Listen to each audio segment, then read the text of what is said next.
Grasping Claire's hand, Hannah got up from the ground. Using her free hand, she began patting herself down to get rid of the dirt on her pants. Claire released Hannah's hand and slowly began walking to the entrance, her eyes mesmerized by the flashing lights. Soon her footsteps were no longer silent as she stepped onto the metal surface. Behind her, she could hear Hannah's footsteps following. Staring at the surroundings, Claire didn't know what to think about where they were currently. "I thought Star and Moon Studio was impressive." Claire stared at the walls and ceilings. Near the entrance was the sound of alarms going off, more flashing lights turning on and making a racket. Startled, Claire turned to look at the entrance. She witnessed the opening begin to close, folding in on itself to return to its original size. Past the entrance, there were two large sliding doors, which slowly closed. Large round locks began turning, closing it. It gave the impression that nothing would be able to break through. "Are we locked in here?" Hannah asked as she looked back at Claire, having stared at what was happening. Claire shook her head. "I don't think that's the case. It's likely due to it no longer detecting any additional people entering the shelter. It makes sense. The shelter would seal itself since it's designed to protect the people entering the shelter." Looking at the solid appearing doors, Hannah muttered, "I don't think even the modified humans would be able to get through that thing." Continuing down the sloping hallway, Claire said, "It shows that we have nothing to worry about."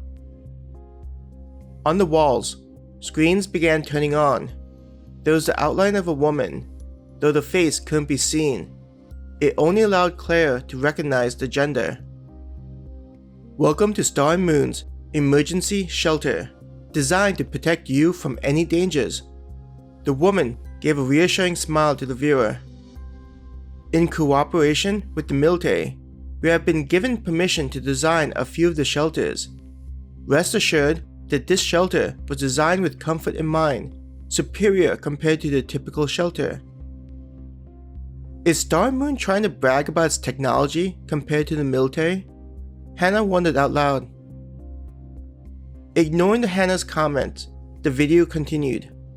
This shelter was designed to allow large equipment to be brought into the shelter, as though anticipating questions that the viewer may have. But don't worry, each of the shelters is connected to one another through a series of tunnels.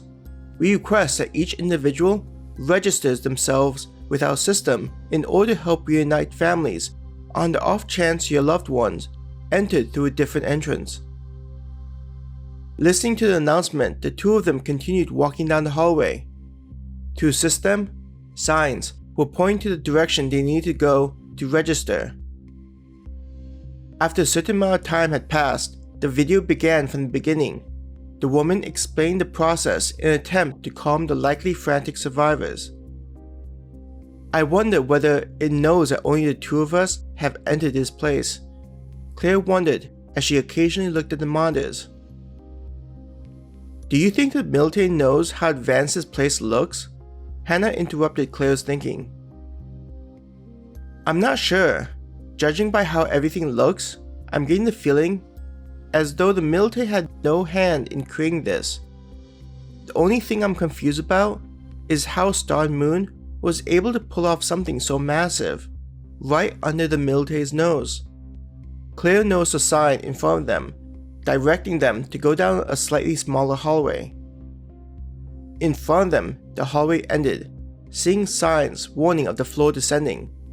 Claire had a feeling that it was designed to transport larger vehicles to lower levels.